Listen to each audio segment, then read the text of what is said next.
അൽഹംദുലില്ലാഹ് വസ്സലാത്തു വസ്സലാമു അലാ സയ്യിദിൽ മുർസലീൻ വഅലാ ആലിഹി വസ്സഹ്ബിഹി അജ്മഈൻ അമ്മാ ബഅദ്. ഇഹ്ദിനസ് സിറാത്തൽ മുസ്തഖീം സിറാത്തൽ ലദീന അൻഅംത അലൈഹിം ഗൈറിൽ മഗ്ദൂബി അലൈഹിം വലദ്ദാല്ലീൻ. ഏറ്റവും ബഹുമാനമുള്ള പണ്ഡിതന്മാരെ, സഹോദരന്മാരെ, സഹോദരിമാരെ, മഹാനായ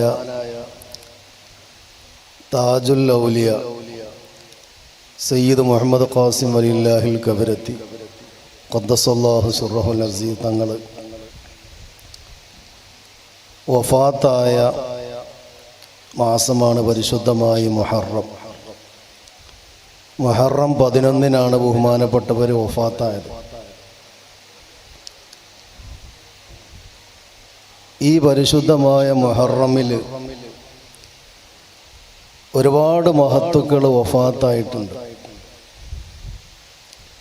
നമ്മുടെ മലബാറിനെ സംബന്ധിച്ചിടത്തോളം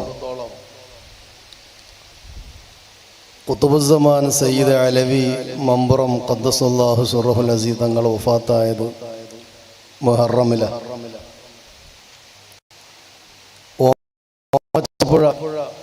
ഹാഫിദ് അബൂബക്കർ കുട്ടി മുസ്ലിയാർ മഹാനവറുകൾ വഫാത്തായതും ഈ മുഹറമില.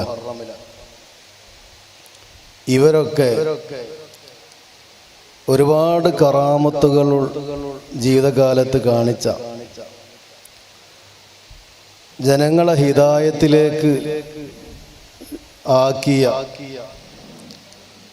അള്ളാഹുവിൻ്റെ ഹബീബിൻ്റെ ദീനിനെ, ആ ശരീഅത്തിനെ തനതായ നിലക്ക് ജനങ്ങൾക്ക് പരിചയപ്പെടുത്തി കൊടുത്ത നമ്മളെ ഇമാമീങ്ങളാകുന്ന മഹാന്മാരാണ് ഈ ഔലിയാക്കന്മാരെല്ലാം. നമ്മൾ മഹത്തുക്കളെ സ്മരിക്കുന്നത് പ്രധാനമായും ഒന്ന് അവരുടെ മദദ് കിട്ടാനാണ്. അവരെ മദ്ഹ് പറയുന്നതിലൂടെ, അവരെ നേർച്ച നടത്തുന്നതിലൂടെ അവരെ തൃപ്തി സമ്പാദിക്കുക, നമ്മുടെ ജീവിതം നന്നാക്കി കൊണ്ടുവരിക. അവരെ ചരിത്രങ്ങൾ അയവിറക്കുന്നതിലൂടെ നമ്മെക്കൊണ്ട് കഴിയുന്ന രൂപത്തിൽ അവരെ ജീവിതത്തിലെ കാര്യങ്ങളൊക്കെ ജീവിതത്തിൽ പകർത്തുക. അങ്ങനെ ദുനിയാവും ആഖിറവും ഒരുപോലെ രക്ഷപ്പെട്ട മുഅ്മിനീങ്ങളിൽ അല്ലാഹു തആല നമ്മളെ ഉൾപ്പെടുത്തി അനുഗ്രഹിക്കട്ടെ. മഹാനായിരിക്കുന്ന താജുൽ ഔലിയ ഖുതുബുസ്സമാൻ സയ്യിദ് മുഹമ്മദ് ഖാസിം വലില്ലാഹിൽ കബരത്തി തങ്ങൾ ആയിരക്കണക്കിന് കറാമത്തുകൾ അവരെ ജീവിതത്തിൽ നിന്നുണ്ടായിട്ടുണ്ട്. ഖുതുബുൽ അഖ്താബ് സയ്യിദ് മുഹീദ്ദീൻ അബ്ദുൽ ഖാദിർ ജീലാനി ഖദ്ദസല്ലാഹു സിർറഹുൽ അസീസ് തങ്ങളെ സന്താന പരമ്പരയിലൂടെ കർണാടകയിലേക്ക് വന്ന സയ്യിദ് ഫതഹുല്ലാഹിൽ ബഗ്ദാദി അങ്കോല, അവരെ പരമ്പരയിലൂടെയാണ് ബഹുമാനപ്പെട്ട സയ്യിദ് മുഹമ്മദ് ഖാസിം വലില്ലാഹിൽ കബരത്തി തങ്ങൾ കടന്നു വരുന്നത്. വളരെ ചെറിയ പ്രായത്തിൽ തന്നെ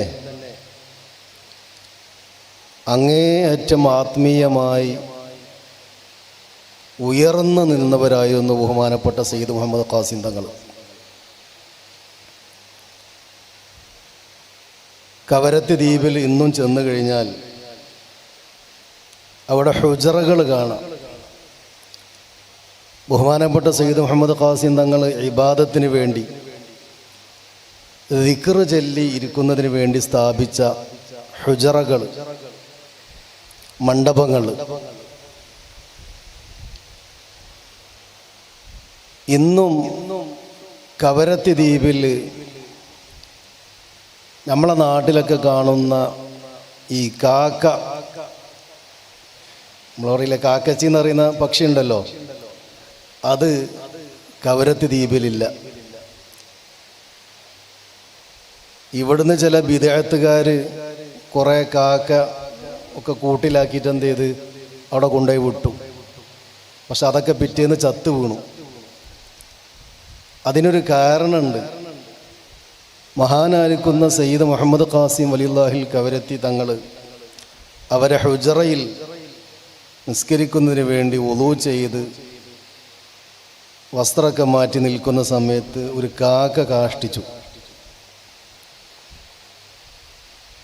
അവരെ ശരീരത്തിൽ നജസായപ്പോൾ ബഹുമാനപ്പെട്ട മുഹമ്മദ് ഖാസിം വലിയുല്ലാഹിൽ കവരത്തി തങ്ങൾ അന്ന് പറഞ്ഞു, ഇനി ഈ ദ്വീപിൽ കാക്ക വേണ്ട എന്ന് പറഞ്ഞു.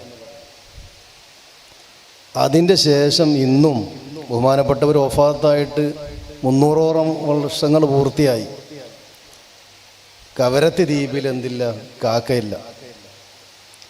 ആരൊക്കെ അവിടെ കാക്ക കൊണ്ടുപോയി വിടാൻ പരിശ്രമിച്ചാലും ആ ഒരു വാക്ക് ഈ ദ്വീപിൽ ഇനി കാക്ക വേണ്ട എന്ന് പറഞ്ഞ കാരണത്താൽ ഇന്നും കവരത്തി ദ്വീപിൽ പോയി അന്വേഷിച്ചാൽ അറിയാം, അവിടെ കാക്ക എന്ന സാധനം കാണാൻ സാധിക്കില്ല. അതുപോലെ തന്നെ നമ്മൾ സാധാരണ സയ്യിദ് മുഹമ്മദ് ഖാസിം വലിയുല്ലാഹിൽ കവരത്തി തങ്ങളെ പരിചയപ്പെടുന്നത് എല്ലാവർക്കും അറിയാം. നമ്മളെ വീടുകളിലൊക്കെ ഗർഭിണികളുണ്ടാവുമ്പോൾ പ്രസവവുമായി ബന്ധപ്പെട്ട വല്ല പ്രയാസങ്ങൾ വരുമ്പോൾ ഏതെങ്കിലും ഉസ്താദന്മാരെയോ തങ്ങന്മാരെയോ സമീപിക്കുമ്പോൾ അവർ പറയും, കവരത്തിയിലുള്ള സയ്യിദ് മുഹമ്മദ് ഖാസിം വലിയുള്ള തങ്ങളെ പേരിൽ നിങ്ങൾ യാസീൻ ഓതിക്കോളി, അല്ലെങ്കിൽ എന്തെങ്കിലും നേർച്ചയാക്കിയാൽ സുഖപ്രസവം നടക്കും. അതങ്ങോട്ട് ചെയ്തിട്ടുണ്ടെങ്കിൽ അൽഹംദുലില്ലാ